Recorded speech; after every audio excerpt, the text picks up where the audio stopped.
Hello friends, कैसे हैं सब लोग।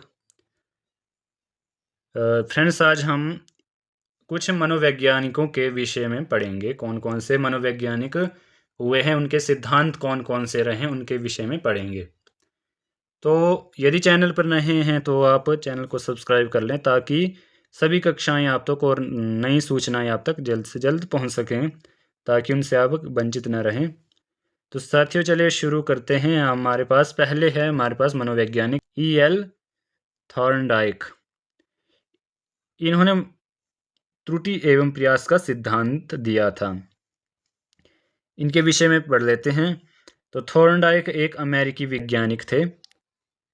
थॉर्नडाइक ने प्रयास एवं त्रुटि का सिद्धांत दिया। वे सोचते थे कि अगर किसी की उत्तेजना बढ़ा दे तो वह उसके प्रति अनुक्रिया या रिस्पॉन्स करेगा, और वह जब बार बार अनुक्रिया को दोहराएगा तो वह कुछ न कुछ सीखेगा और अधिगम करेगा। इसे SR का सिद्धांत भी कहा जाता है। फिर अनुक्रिया को दोहराएगा तो वह कुछ न कुछ तो अधिगम करेगा। उनके प्रयोग को देखते हैं। थॉर्नडाइक ने एक पिंजरे में भूखी बिल्ली को बंद कर दिया और बाहर एक मरी मछली रख दी। पिंजरे में एक लीवर लगा होता है जिस पर पैर पड़ने पर गेट खुल जाता है और बिल्ली भूख के मारे झटपटाती है, इधर उधर घूमती है और अचानक उसका पैर उस लीवर पर पड़ जाता है और गेट खुल जाता है, जिससे बिल्ली अपने लक्ष्य या मृत मछली तक पहुंच जाती है। जैसे चित्र में आप देख सकते हैं, चित्र में भी दिया गया है किस तरह से बिल्ली एक पिंजरे में बंद है और उसके बाहर फूड के तौर पर एक मछली रखी गई है, जिसकी सुगंध से वो बहुत उत्तेजित हो रही है। उसकी भूख बहुत उत्तेजित उसे कर रही है। वो उसे पाने के लिए यहाँ वहाँ उछलती है और एकदम से उसका पैर एक लीवर या एक स्विच पर पड़ता है, जिससे उसका गेट खुल जाता है, तो वे अपने लक्ष्य को प्राप्त कर लेती है। इसी तरह ये मनोवैज्ञानिक बार बार इस क्रिया को कराता है तो वे अधिगम कर लेती है। वो फिर जल्द से जल्द अपनी लक्ष्य को प्राप्त करती है। यह प्रयोग यह बताता है कि जब हम प्रयास करेंगे और त्रुटियां होंगी, लेकिन अंत में हम अपने लक्ष्य तक पहुंच जाएंगे, यानी सीख जाएंगे। फिर थॉर्नडाइक ने 2 नियम दिए। एक था हमारे पास मुख्य नियम, एक था गौण नियम। अगर मुख्य नियम की बात की जाए तो इसमें प्राथमिक नियम में पहले आता अभ्यास का नियम। यह नियम बताता है कि किसी काम का हम जितना अभ्यास करेंगे उसे उतना ज़्यादा सीखेंगे। जैसे एक विद्यार्थी यदि किसी भी विषय या गणित को ले लें, गणित के विषय को जितना अभ्यास करेगा वो उतना ज़्यादा सीखेगा। इससे अभ्यास का नियम उन्होंने दिया। उसके बाद यह में तत्परता का नियम। तत्परता के नियम में उन्होंने ये नियम बताता है कि किसी काम को करने के लिए हम जितना तत्पर रहेंगे उससे उतना जल्दी ही सीखेंगे। मतलब कहने का अर्थ ये है कि हम जितना उस विषय में लगे रहेंगे तो हम उस विषय को शीघ्र अतिशीघ्र सीख जाएंगे। उसके बाद दिया प्रभाव का नियम। प्रभाव के नियम में उन्होंने बताया कि यह नियम यह बताता है कि यदि सीखना संतोषजनक हो तो सीखना तीव्र हो जाता है, यदि सीखना असंतोषजनक है तो सीखना संभव नहीं होता। थॉर्नडाइक ने इस नियम में पुरस्कार और दंड को महत्व दिया है। इसे प्रभाव का नियम कहा जाता है। उसके बाद आता है हमारे पास गौण नियम। इसमें पहला आता है बहुप्रतिक्रिया का नियम। इसमें नया कार्य सीखते समय अनेक प्रतिक्रियाएं एवं प्रयास करते हैं। उसके बाद उस कार्य को करने की सही विधि मालूम हो जाती है। बहुत प्रयास करने के बाद जब हम उसे सीख जाते तो एक प्रक्रिया या विधि को हम जान पाते किस तरह से उसको प्राप्त करना है। दूसरा आता है आंशिक क्रिया का नियम। इस नियम के अनुसार हम अपने पूरे कार्य को छोटे छोटे भागों में विभाजित करें तो यह शीघ्र और सरल हो जाता है। इसे आंशिक क्रिया का नियम कहा जाता है। आंशिक माने कि थोड़ा थोड़ा करके छोटे छोटे भागों में विभाजित करके अपने कार्य को पूरा करना। फिर आता है आत्मसात्करण का नियम। इस नियम में हम नवीन नए ज्ञान को अपने पूर्व ज्ञान के साथ जोड़कर इसे स्थायी बना लेते, इसे अधिक सुगम और सरल होता है। जैसे जब छोटा बच्चा होता है, जैसे चित्र में दिया गया है, जो साइकिल सीखता है तो वो बड़ा होकर मोटरसाइकिल चलाना भी सीख जाता है, क्योंकि वो अपने पूर्व ज्ञान से जोड़कर इसे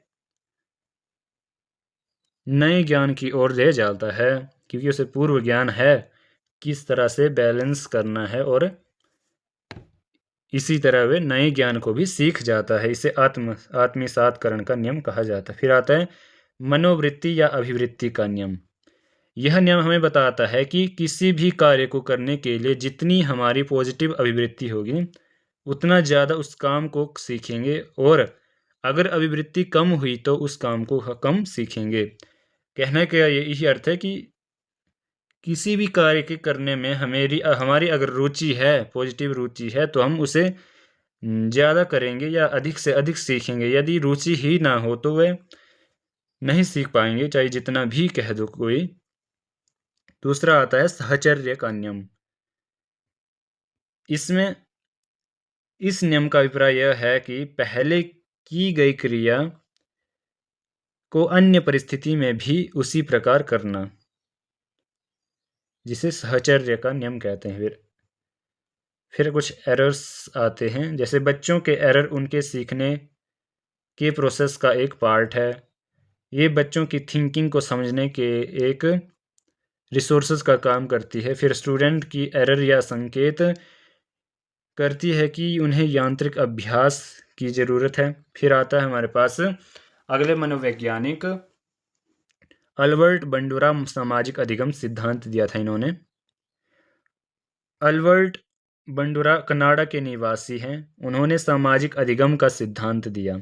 इस सिद्धांत में दूसरों के व्यवहार को देखकर सीखा जाता है। समाज के मान्य व्यवहार को अपनाया जाता है, अमान्य व्यवहार को नकारा जाता है। इस सिद्धांत को अन्य नामों से भी जाना जाता है, जैसे अवलोकनात्मक अधिगम का सिद्धांत, अनुकरण का सिद्धांत, मॉडलिंग इत्यादि।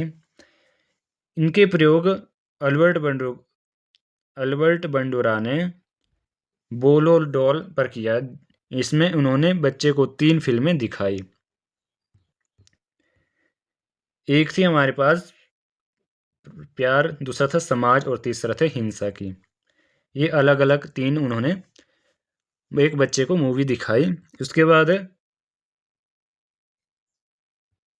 बंडूरा के अकॉर्डिंग स्टेज ऑफ लर्निंग, पहले आता है अटेंशन, अवधान, फिर आता धारण, उसे धारण करना, फिर पुनर्उत्पादन, फिर अभिप्रेरणा। ये कुछ उनके अकॉर्डिंग कुछ स्टेज ऑफ लर्निंग चरण हैं, सीखने के कुछ चरण हैं।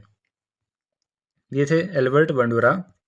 इसके बाद आते हैं हमारे पावलोव सिद्धांत, जो शास्त्रीय अनुबंध सिद्धांत पर आधारित है।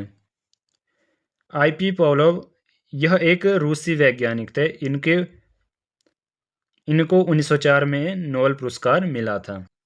इनके अनुसार किसी की उत्तेजना के पैरेलल अगर कोई सिग्नल निर्धारित कर दे तो वह समान प्रतिक्रिया रिस्पॉन्स करेगा जितना वह उत्तेजना बढ़ाने पर करता है।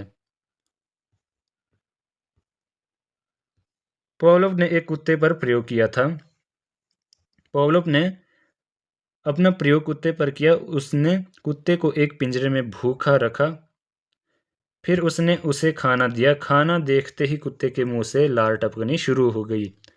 जब वह कुत्ते को खाना देता था तो खाना देने के पहले वे 1 घंटी बजा देता था। कुछ दिन बाद कुत्ते को लगने लगा कि जब घंटी बजेगी तभी खाना मिलेगा। जैसे ही घंटी बजती थी तो कुत्ते के मुंह से लार टपकनी शुरू हो जाती थी। अब उत्तेजना बढ़ाने का काम घंटी कर रही थी। इस तरह कुत्ता घंटी के साथ संबंध स्थापित कर लेता है, जैसे चित्र में भी दिखाया गया है किस तरह से एक पिंजरे में भूखे कुत्ते को रखा गया है। और यहाँ भी आप देख सकते हैं एक तरफ फूड है और दूसरी तरफ वेल के निर्देश हैं।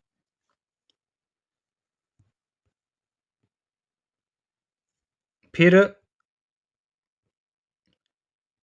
स्टेज ऑफ क्लासिकल कंडीशनिंग आती है। उद्दीपक सामान्यीकरण।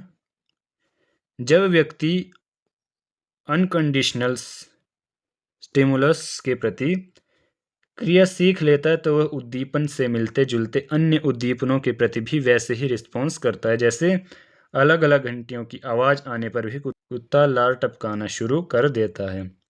फिर आता है विलोपन।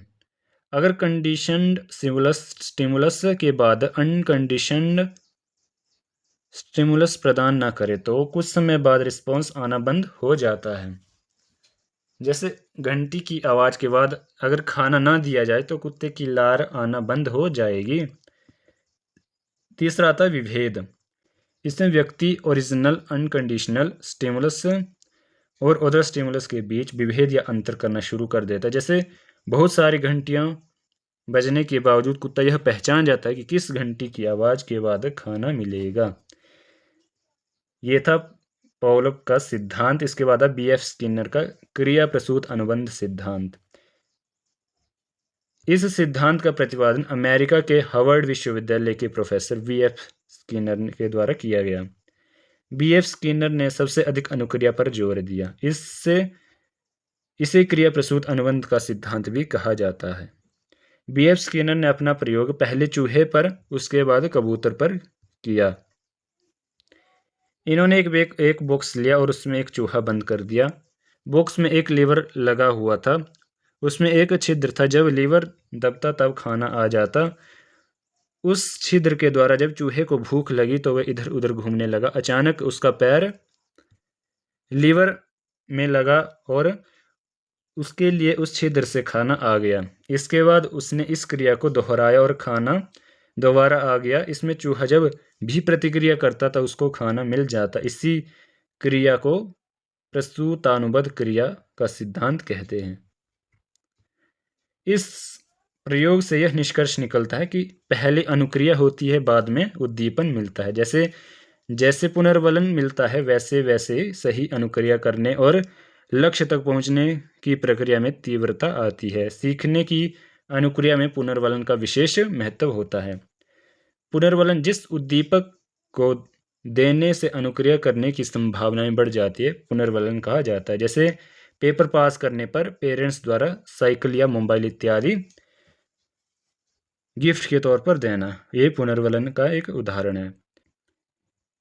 पुनर्वलन दो प्रकार का होता है। एक होता है सकारात्मक पॉजिटिव पुनर्वलन, एक होता है नकारात्मक नेगेटिव पुनर्वलन।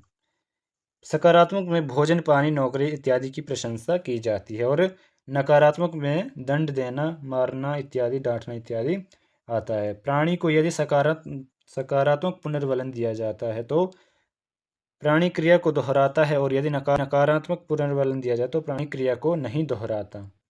पुनर्वलन अनुसूची यह दो प्रकार की होती है। एक होती है सतत और एक होती है आंशिक। सतत पुनर्वलन अनुसूची, इसमें जब जब क्रिया होती है तो पुनर्वलन दिया जाता है। जैसे प्रत्येक सवाल हल करने पर बच्चे को शाबाशी या तारीफ उसकी की जाती है। दूसरा होता है आंशिक पुनर्वलन अनुसूची। इसमें हर क्रिया के लिए पुनर्वलन नहीं दिया जाता बल्कि कुछ क्रियाओं के लिए दिया जाता है। जैसे की जगह सिर्फ कुछ सवालों पर तारीफ करना इत्यादि। तो फ्रेंड्स आज के लिए इतना ही। ये थे हमारे पास मनोवैज्ञानिक जिनके विषय में हमने जाना, और